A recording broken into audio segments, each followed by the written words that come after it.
Mi primer trabajo en Australia fue de profesor de español, un trabajo al que le guardo de verdad súper buenos recuerdos. Pues hoy, junto a Chris, que lleva más de 9 años dando clases y que ha tenido más de 150 alumnos, vamos a hablar de esto, de dar clases de español, pero viajando por el mundo. Algo que me parece muy, muy buena idea.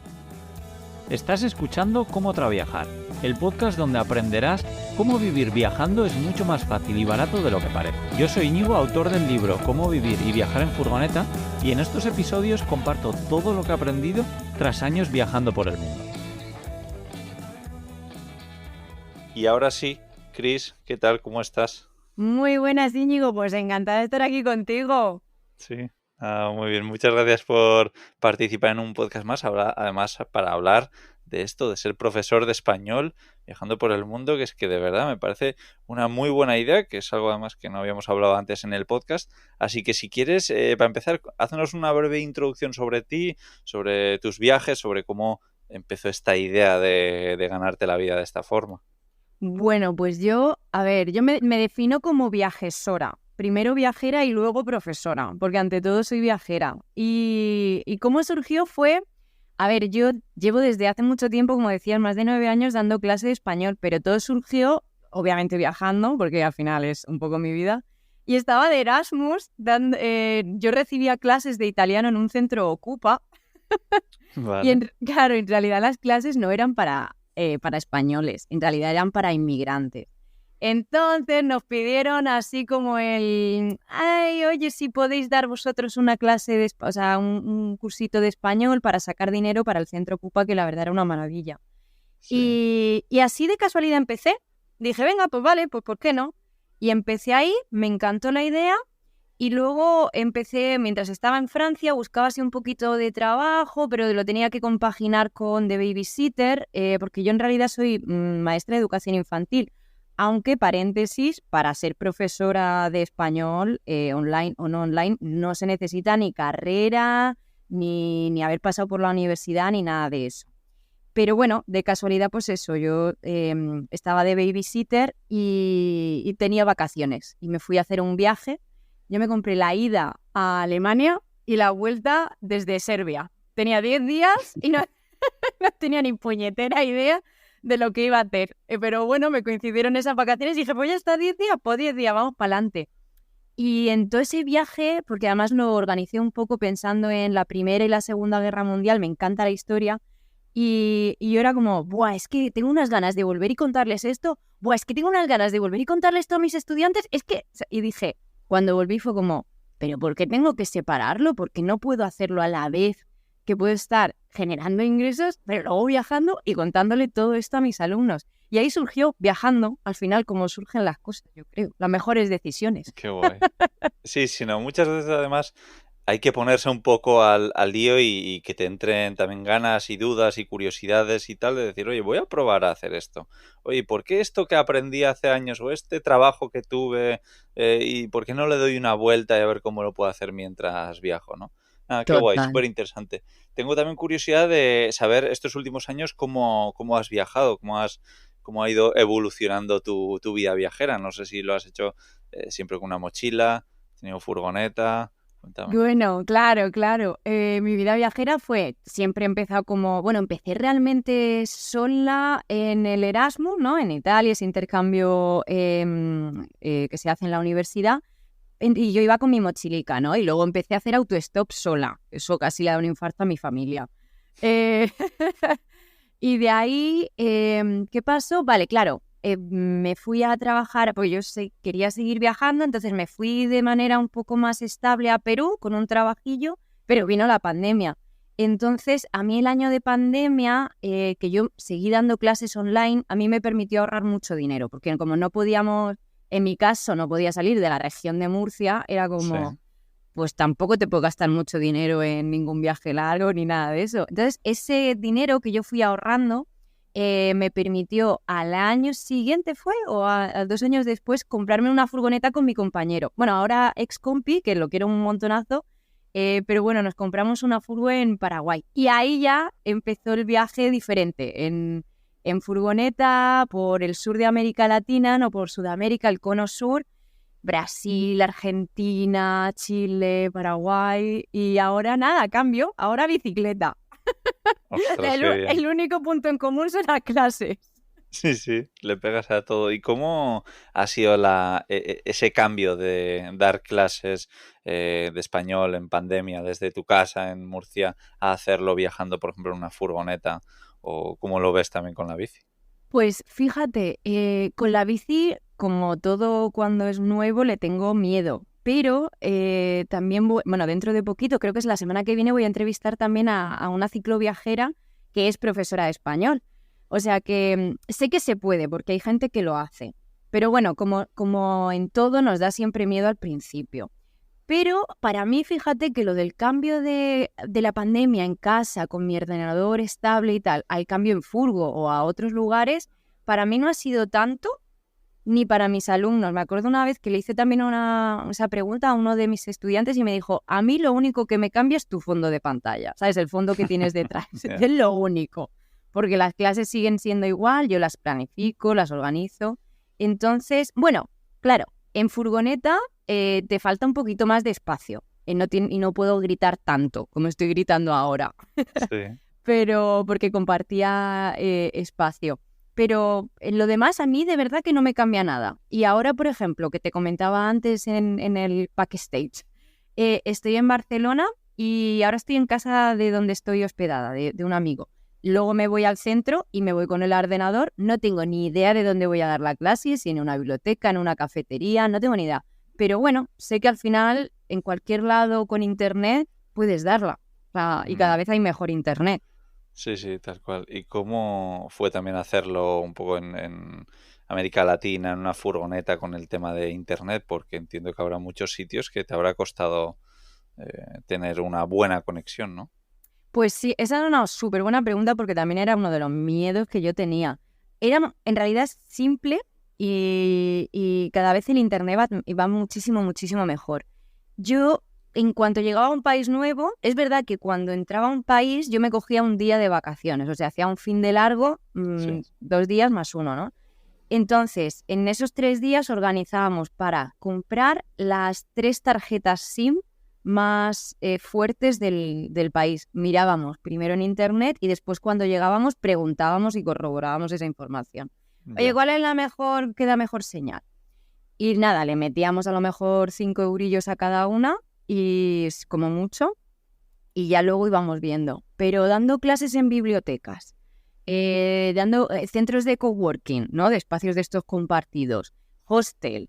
Y cuando fallaba el wifi, por ejemplo, pues ponías tu móvil, siempre intentando tener Sí. señal, que eso lo aprendí en Brasil porque uno de los wifis iba por radio. Entonces, cuando había tormenta, que sucede muy a menudo en Brasil, pues se iba. Ahí sí es verdad que tuve que pedir un cambio de clase, pero al final las estudiantes te eligen por ser como eres, ¿no? Entonces no es que hay que vivir al límite en eso, pero no tiene ningún problema. Y yo de verdad solo tuve problema esa vez y en Patagonia, en el sur de Argentina, que sí que nos dijeron, cuando vayáis a partir de X altura, o sea, cuando vayáis más para abajo no va a haber. Y efectivamente, entonces íbamos viendo, conforme íbamos a un pueblo nuevo, veíamos el internet que funcionaba bien, que no, se retrocedía y ya está. ¿Sabes? Ya. Con precaución, pero atreviéndose también.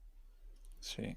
Y me ha gustado mucho la idea que has dicho de comprar varias tarjetas SIM, ¿no? Yo, por ejemplo, ahora en el camión tengo internet en el camión con una tarjeta SIM que utiliza cobertura Movistar y en cambio en el móvil tengo otra tarjeta que utiliza cobertura Orange. Entonces es como que es muy difícil que una de las dos tarjetas no tenga cobertura, ¿no? Y al final es muy poquito más barato y sobre todo cuando haces trabajos, pues bien haciendo entrevistas o haciendo clases particulares, pues que creo que es una inversión que compensa, que te da mucha tranquilidad. La verdad es que sí. Y tengo Total. curiosidad de para ti, ¿qué es lo bueno y qué es lo malo de vivir viajando, enseñando tu propio idioma para ganarte la vida? Bueno es que, a ver, empiezo por lo malo que es más corto. Lo malo es, pues por ejemplo, la incertidumbre de a lo mejor dónde vas a dar clase y de quizás si te puede o no fallar pues el micrófono o el internet o tal. Que la incertidumbre es al final algo que con lo que tienes que lidiar en todo en la vida. O sea, eso no te lo va a quitar nadie. Ni con un trabajo estable siempre vas a tener incertidumbre en cualquier cosa. Pero bueno, ese poquito de decir, ay, y sí, me puede fallarme o no voy a encontrar un sitio donde esté cómoda o lo que sea. Eso quizás es lo único así negativo que tengo. Pero positivo es que para mí es todo. Porque me encantan los idiomas, me encanta enseñar y me encanta explicar lo que yo voy viendo y cómo le voy incitando también a mis estudiantes a que viajen por América Latina, ¿no? Estudiantes que nunca en la vida se habían planteado viajar por Sudamérica, ya están pensando, oye, pues el próximo viaje a lo mejor me voy a Brasil, porque yo pensaba que era peligroso, pero tú me estás hablando maravillas. Yo como, claro, tú viajo a Argentina. Entonces, el poder compartir mis experiencias de viaje y poder, ¿sabes? Como crear un mundito mejor, aquí sin ánimo de ser salvadora ni nada de eso, pero es como, oye, que el mundo es maravilloso, que te pasan cosas maravillosas y mira qué bonito es el español, qué variado, que ¿te acuerdas lo que te enseñé la semana pasada de gramática? Que eso, no, olvídate, que es mentira, que he ido a Argentina y lo dicen de otra manera, tú olvidas eso. Eso me pasa muchísimo, yo ya no digo esto es así, la RAE, nada. Yo digo, mira, yo lo digo así, en mi casa, Emma, en mi casa se dice así, esto es como el parchís, pues esta es la regla de mi casa. Y luego tú ya gestiónate como quieras, que al final viajas a otro lado y tienes que reaprender todo, porque es que al final cada uno tiene su variedad y eso me encanta. Sí, no, es genial, efectivamente. Además, viajando por América Latina ya te estarás dando cuenta de que es un mundo en cada país. La verdad es que a mí todavía con Colombia, que sigo hablando con gente de ahí, me sorprenden muchas palabras y muchas formas de formular frases y no, me encanta. La verdad es que es Sí. muy bonito. Bueno, ¿y qué ves lo mejor para esto? Lo mejor de enseñar español. Sí, mientras viajas. Bueno, el mientras viajo, vale. Claro, el mientras viajo es eso, el que yo voy aprendiendo y lo voy compartiendo, pero sobre todo la flexibilidad que me da el decir, es que yo tengo mi trabajo y lo puedo hacer, o sea, en cualquier lado del mundo. Yo prefiero, en vez de estar en un lugar fijo, prefiero estar cada día o cada X tiempo en un sitio diferente, termino mi clase, ¿no? Que es mi oficina, termino mi trabajo, mi jornada laboral, y me voy a comprar el pan a la señora que me va a contar una historia de, pues por decirte, en Argentina, de las desaparecidas, ¿no? O que ella es madre. Entonces, a mí esas cosas, el poder decir, wow, es que cada X tiempo mi terraza es diferente, ¿no? Que tú lo sabes mucho con la furgo. Sí. La terraza es diferente, el barrio es diferente y las conversaciones que tengo son diferentes. Entonces, cierro mi rutina y abro la desrutina total, ¿sabes? El estímulos nuevos, aprendizajes que me hacen mejorar mis clases también como persona. Uf, si es que es todo, me encanta. Y Cris, cuéntame, ¿de dónde salen tus alumnos? ¿Cómo los encuentras? También cómo has ido cambiando esto durante los años, que me imagino que ahora los encuentras de formas diferentes a como lo hacías antes, ¿no? Claro, yo los primeros los empecé porque yo empecé a trabajar en una academia, que para empezar está bien. Y los siguientes ya empecé con varias plataformas que tiro el nombre, aunque siempre aconsejo que busquen más en internet porque hay plataformas que no dejan entrar a más y otras que sí. Entonces yo tiro 3 nombres y empecé con Italki, Italki y Verbling. Esas son las que más me funcionaron, pero luego hay otras tipo Lingoda, Fiverr, luego ya han ido aumentando más. Entonces, yo empecé especialmente con esas dos, Italki y Verbling, y actualmente tengo mis estudiantes y cuando vienen nuevos, o vienen a través de esa plataforma o vienen de recomendaciones, que eso también pasa mucho. Una vez que tú ya tienes experiencia, que todas... aprovecho para decir que las primeras clases siempre salen mal. No sé las tuyas, Íñigo, en Australia, pero las mías fueron desastrosas. Sí, a ver, bueno, para empezar digo que apuntaré o dejaré apuntadas en las notas del Sí, episodio algunas de las plataformas que ha nombrado Chris, que me parece súper interesante porque también era una pregunta que te quería hacer, ¿no? Si, oye, utilizar plataformas de este tipo donde tú, bueno, cualquier persona que está intentando aprender español puede ponerse en contacto y buscar ahí diferentes profesores de diferentes sitios y la verdad es que es muy, muy cómodo para todos y entiendo que esas plataformas se quedan una comisión, o si sí. no, ir un poquito por libre, ¿no? Que era como hice yo en Australia, y como bien has dicho, pues por contactos me vinieron un poco los primeros alumnos. Y la verdad es que no recuerdo muy bien cómo fueron mis primeras clases en Australia. Sí recuerdo más las primeras cuando hice el curso de L, porque yo hice un curso de español como lengua extranjera justo antes de ir a Australia, que eso también te quería preguntar también un poco sobre si hace falta o no, ahora nos contarás. Pero en ese curso ya hicimos unas prácticas, ¿no? Venían, bueno, pues extranjeros a que les diésemos clases de español. Ellos, si no recuerdo mal, no pagaban nada y para nosotros al final eran unas prácticas y ahí yo me acuerdo de, buah, era horrible, o sea, yo estaba atacado de los nervios, me acuerdo que le decía a la profe, es que no sé qué hacer con mis manos, no sé, y ella me dijo, mira, toma un boli y así las vas a tener más entretenidas, bueno, no sabía si meterme en el bolsillo, si tenerlas Sí. fuera, o sea, buah, era muy, muy divertido todo. Y luego nos grababan y lo veíamos desde fuera, la verdad es que muy bien, pero eso, claro, me hizo que ya cuando empecé a dar clases de español en Australia, pues fuese bastante más fácil. Pero eso, cuéntanos, Chris, sobre el tema de la formación. ¿Crees que hace falta? ¿Crees que es algo más psicológico para que nos sintamos eso, más seguros, ¿no? Como estaba diciendo yo. ¿Cómo lo ves el tema de estudiar un curso tipo L? Vale, yo empiezo aclarando que yo he estudiado varios cursos de L. Ahora, lo que yo digo es, para empezar, o sea, si hay alguien que está escuchando esto, que le está molando la idea, no se necesita formación para empezar. O sea, para empezar se necesita, yo desde mi punto de vista, abrirte perfil en las plataformas y empezar ahí.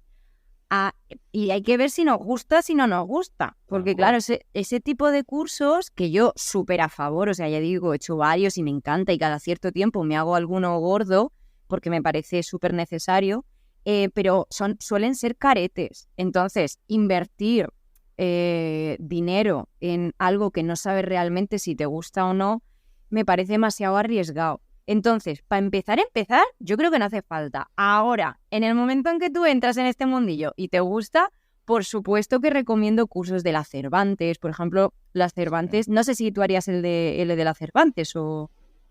Sí, era de una academia que es que, jo, no me acuerdo, Claro. pero creo que tenía algo, estaba asociado con algo de Cervantes, sí, sí. Claro, porque yo el que hice igual era de la Universidad de Murcia, pero como con colaboración de la Cervantes y todos los profes que venían eran todas de la Cervantes.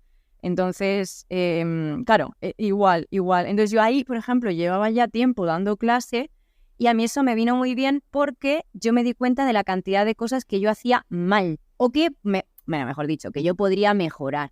Sí. Y claro, a mí ese curso, pero fue reafirmar que eso es lo que a mí me gusta. Entonces yo, por lo que digo, para empezar, no te diría que nadie hay que formarse. ¿Que te gusta? Ah, entonces sí, estupendo. Empezaremos a hablar de formación de la Cervantes, de lo que sea, o cursos de gramática cognitiva, porque claro, otra cosa es, que eso también te habrá pasado a ti, que también me pasó, ¿no?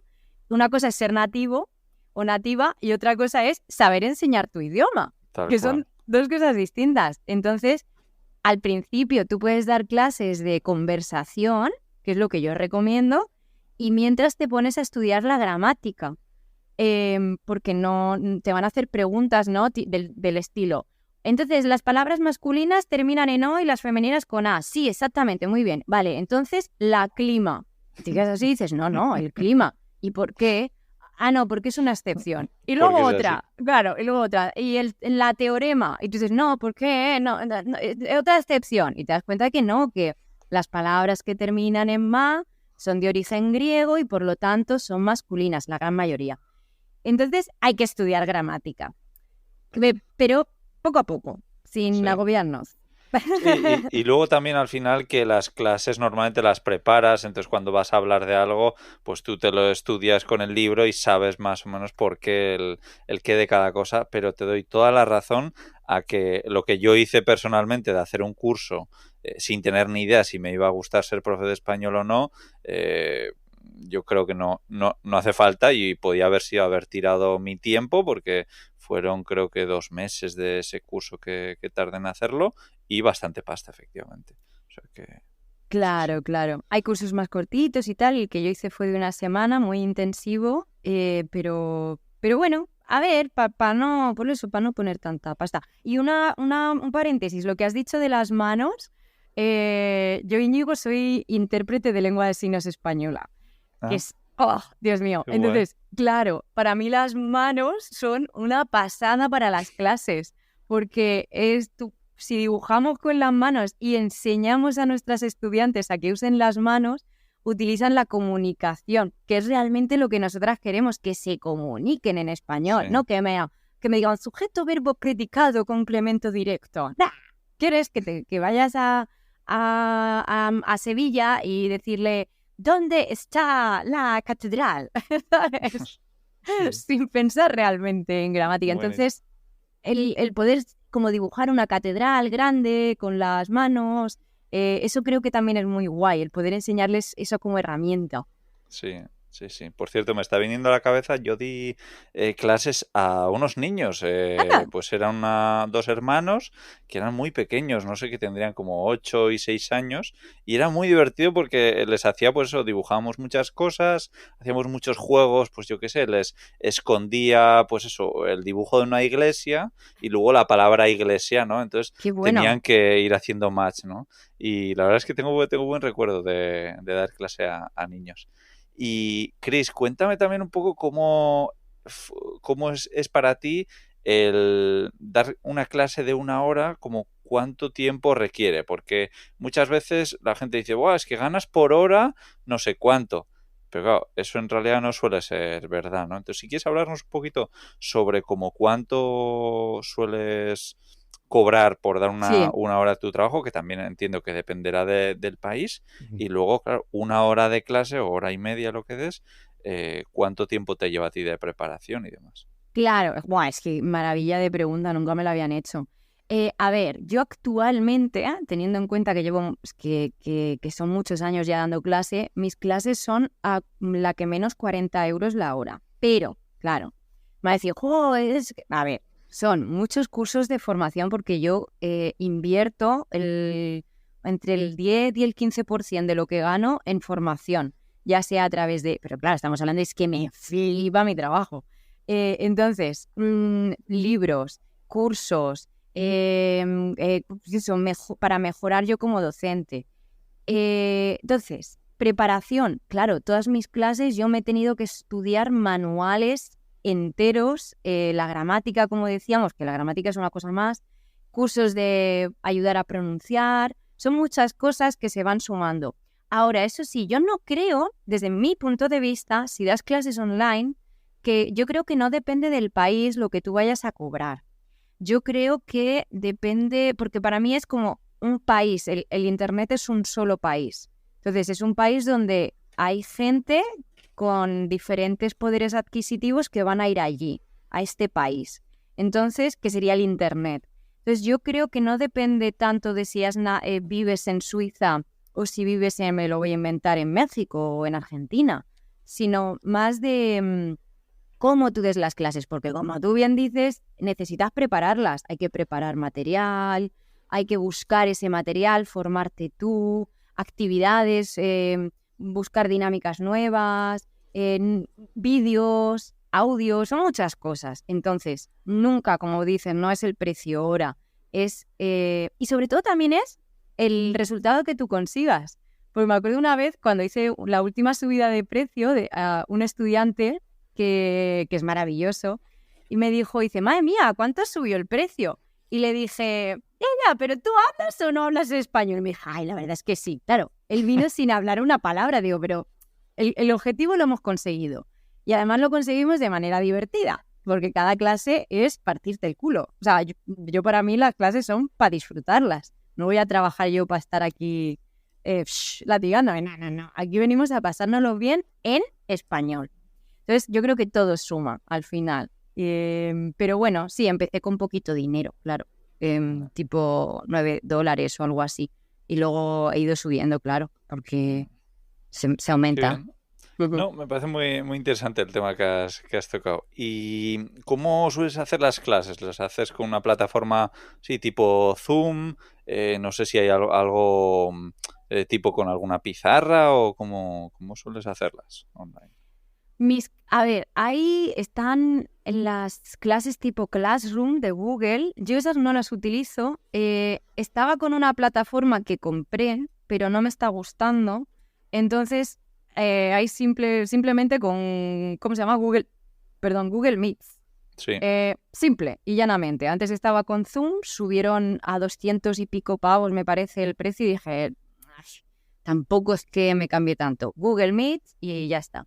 Y yo en concreto no utilizo pizarras, pero yo personalmente las he utilizado, sí, he utilizado físicas, he utilizado digitales y al final lo que más utilizo es el documento Google Doc.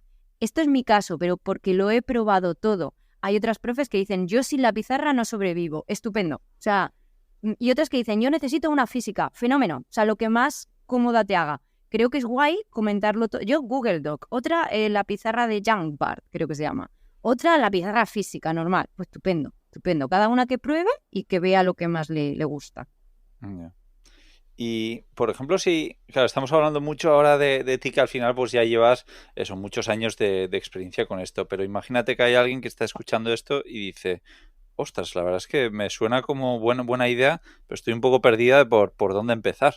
¿Qué ideas nos darías tú para meter un poco la patita en este mundo de dar clases de español online? Vale, pues yo lo primero que se suscriban a mi newsletter porque ahí les Claro. voy a contando todo. Voy ayudando mucho a las viajeras.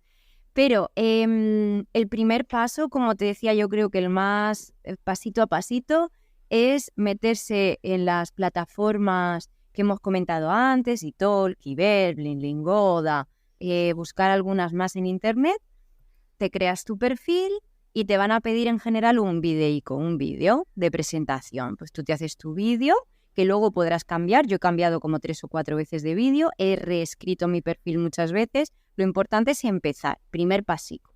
Y te van a venir algún que otro estudiante. ¿Que no te vienen? Bueno, pues te anuncias en más páginas, poco a poco, sin estrés. Como al principio no te van a venir todos de golpe, que van a venir poco a poco, pues bueno, un día haces una cosita, otro día otra. Y en el momento en que ya empecemos con las plataformas y ya estemos, me metería en internet a buscar pues cómo dar una clase. Yo tengo algún que otro videico, 5 consejos, tal, para ir familiarizándote. Y lo siguiente, elegir un manual. Y ya con eso te da mucha tranquilidad. Elegir un manual para seguir, el que tú quieras. Y ya con el manual que digas tú, vale, ya sé cuál es el orden que tengo que seguir. Y con las plataformas ya metidas y algún videico de YouTube de estos de cómo dar clase, con eso súper tranqui se puede empezar, sin estrés. Y sabiendo que las primeras clases nos van a salir fatal. Fíjate que tú que te habías incluso hecho el curso de formación también ¿no? Pues Sí, sí, al final empezar en todo es complicado, ¿no? O sea, que esto que no, por supuesto, a pesar de que pensemos que hablamos muy bien español, probablemente demos unas primeras clases de español bastante malas. Pero bueno, claro. me ha parecido muy interesante. También quiero saber si tú normalmente haces clases uno a uno o haces a pequeños grupos, también qué ventajas y qué inconvenientes ves de esto. Vale, yo clases de grupo a mí no me gustan. Pero tengo maravillosas compañeras que solo hacen grupales y qué fenómeno, o sea, estupendo. Las clases de grupo a mí en concreto no me gustan porque digamos, mi filosofía es comunicativa. Yo lo que quiero es que no es enseñar el idioma, sino obligarles con mucho amor, pero obligarles a hablar, ¿vale? Entonces, para mí, crear ese espacio de hablar me es más sencillo cuando es uno a uno. Pero no estoy en contra de las grupales, simplemente que además la grupal necesitas también, siempre va a haber alguien que se te caiga, entonces tienes que ir rellenando. Que no es como negativo, porque puedes sacar más dinero en general, dependiendo de lo que cobres por alumno, que también le puedes, si te viene un alumno nuevo, le puedes decir, búscate otro más y os hago precio, ¿vale? Y te quito 5 euros a ti y entonces yo gano más la clase. Como a lo mejor son, en vez de 20 a ti solo, 15 y otro más 15. Pues ya son 30 lo que estás ganando por clase, por ejemplo, por decirte. Pero a mí en concreto eso no me gusta porque me encanta aprender idiomas y he sido ese es otro consejo que daría. Aprender un idioma para sentirte estudiante y ver lo que te gusta de tu profe y evitar lo que no te gusta. Entonces, cuando yo he dado clases grupales, no he hablado ruso. Entonces yo digo, ¿para qué coño estoy en una clase? Porque la gramática me la puedo estudiar sola, al fin y al cabo. Me veo 4 vídeos de YouTube y ya está. Pero claro, a mí me gusta eso, el 1 a 1. Pero es súper guay también dar clases grupales. O sea, y tengo maravillosas compis que lo hacen. Solo que a mí no me gustan, pero cada una, y lo sé porque lo he probado. Por eso hay que probar. Sí, sí, efectivamente. Pero lo de aprender otro idioma me ha parecido muy, muy buena idea porque yo recuerdo además que cuando empecé a ejercer como profe de español en Australia, también estaba aprendiendo inglés allí. Claro. Entonces me encantaba analizar cómo me estaba dando clases de inglés esa profe, porque al final pues sí que es parecido, ¿no? Porque estás dando clase de un idioma muy, muy, muy, muy interesante. Y me imagino que a mí me han pasado muchas anécdotas siendo profe de español, pero quiero que compartas tú hoy con nosotros alguna. Bueno, anécdotas con mis estudiantes que tengo para patadas. O sea, llega ya un momento en el que creas un nivel de confianza tan absoluto que me acuerdo el otro día, yo acababa de ir al Decathlon porque me voy a ir, como te decía, en viaje en bicicleta, con mi perra y tal. Y justo en eso yo me había comprado la típica lucecilla esta que te pones de acampada. Sí. Bueno, pues me dijo un estudiante, ¿cómo se dice light? Y entonces yo cogí, me puse la luz y le dije, ¿el qué? ¡Esto! ¡Luz! y entonces le hizo mucha gracia y él empezó a ponerse también se puso como ¿cómo se llama? Headphones, como sus auriculares, se los puso, pero al revés. Y entonces un auricular en la frente y el otro en la nuca. Y luego empecé a ponerse otra cosa. Y es lo que te digo, yo vengo a pasármelo bien en clase. Y ya después del break mental ese, que también está guay hacer un pequeño break, ya seguimos con la clase, ¿no? Entonces, anécdotas de esas un montón. Yeah. Y luego hay una anécdota que me gusta contar mucho cuando mis estudiantes se frustran. Para mí la frase es no pasa nada, no te preocupes, ya está, no pasa nada, yo te he entendido, Y les cuento que en Canadá, la primera vez que yo fui a Canadá, yo iba a cuidar unos niños de estos de au pair, ¿no? Como babysitter. Y me acuerdo que estaba hablando con el tío de estos niños y me estaba enseñando un vídeo en el móvil súper chulo de una especie de maqueta que estaba hecha con palitos de helado, que funcionaba de una manera mecánica, sin electricidad, una cosa guapísima. Y yo le quería preguntar si eso era si estaba hecho a mano. Y súper contenta le pregunté, wow, ¿is that a hand job? Su cara fue, pero un espectáculo. Y yo dije, pero vamos a ver, o sea, yo dije, algo he hecho yo mal, no sé lo que he hecho mal, pero algo he hecho yo mal. O sea, hand es mano, job es trabajo, un trabajo manual, si tiene todo el sentido del mundo. Y ya me dijo él, con un poquito de pudor, recordando que este era el tío de los niños, creo que lo que quieres decir es si es handmade. Y yo, hecho a mano. Y yo, sí, claro. Y yo me reía porque él se reía, pero luego busqué en el diccionario y digo, la madre que me parió, que le he preguntado al tío de los niños que si se ha hecho una paja. Por favor. Buenísimo. Ay. Brutal. Sí, sí. Me encanta. Bueno, voy a contar una tontería que me está viniendo a la cabeza, algo que me pasó a mí cuando iba a dar clase, pues si no recuerdo mal era una mini clase grupal que era un hombre, su hija y una amiga de la hija o algo así. Ajá. Y yo muchas veces iba a casas de la gente a dar clase, ¿no? Y yo me movía mucho con un skate, con un longboard que iba por ahí. Y ese día había llovido y entonces yo claro, aprovecho cada momento, joder, qué bien, y estuve practicando con ese longboard que era más o menos nuevo, hacer un poco pues, derrapes, ¿no? Ajá. Y claro, pues ¿qué pasó? Que llegué a clase, llegué bien de tiempo pero Sí. llegué hecho un cromo. O sea, me había caído, estaba lleno de sangre, con la ropa rota. Bueno, o sea, fue buenísimo. Pero bueno, me curaron alguna herida y la madre de la casa y nada, a dar clase. Madre mía. Fue interesante, sí. Yo una vez llegué oliendo fatal a una clase porque me había comprado, no, me había hecho yo, es de esto de mi época, mira que soy hippie, pero en esa época era todavía más, me había hecho yo un desodorante vegano, sin no sé qué, y eso luego se ve que olía fatal. Y me acuerdo que porque yo tengo un problema que no huelo muy bien, y me acerqué a mi alumno para dar clase y él se alejó, y yo, ¿puedo ir al baño? Que me hace un poquito. Y luego me acuerdo que salió la palabra olor, y dije oler, yo huelo mal. Buenísimo.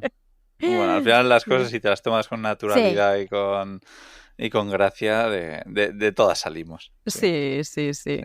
Bueno, Chris, pues cuéntanos un poco dónde te puede seguir la gente que esté también interesada un poco en este mundo de dar clases de español y demás. Claro, pues yo lo principal es la newsletter que encuentran en chrisblázquez.com, que es mi nombre. Aprovecho para decir que Blázquez, los apellidos que terminan en ez, como Martínez, Rodríguez, significa hijo de. Entonces, Martínez, hijo de Martín, Rodríguez, hijo de Rodrigo, y Blázquez, hija de Blasco. Y en no sé qué momento la S pues cambió a Z. Entonces yo soy Chris Blázquez, hija de Blasco. Qué bueno, Así que interesante. sí, ahí lo voy escribiendo todo, voy mandando consejitos, historias, anécdotas. Además escribe mi perra normalmente, la Chipa, que es mi perri secretaria. Y son graciosísimas porque me coge el ordenador sin permiso, me pone el ordenador con las pezuñas, que he hecho un cromo, fatal. Pero nada, nos lo pasamos muy bien. Así que por ahí principalmente. Y luego, bueno, redes y tal, el video podcast, pero principal la newsletter. Que bueno, dejaré todo en las notas de este episodio para que le echéis un vistazo, de verdad. Y nada, también recordaros que estoy volviendo a hacer estas asesorías por si alguien quiere vivir viajando y cree que le puedo echar un cable, pues que con la experiencia que yo tengo, pues os lo puedo poner las cosas un poquito más fáciles.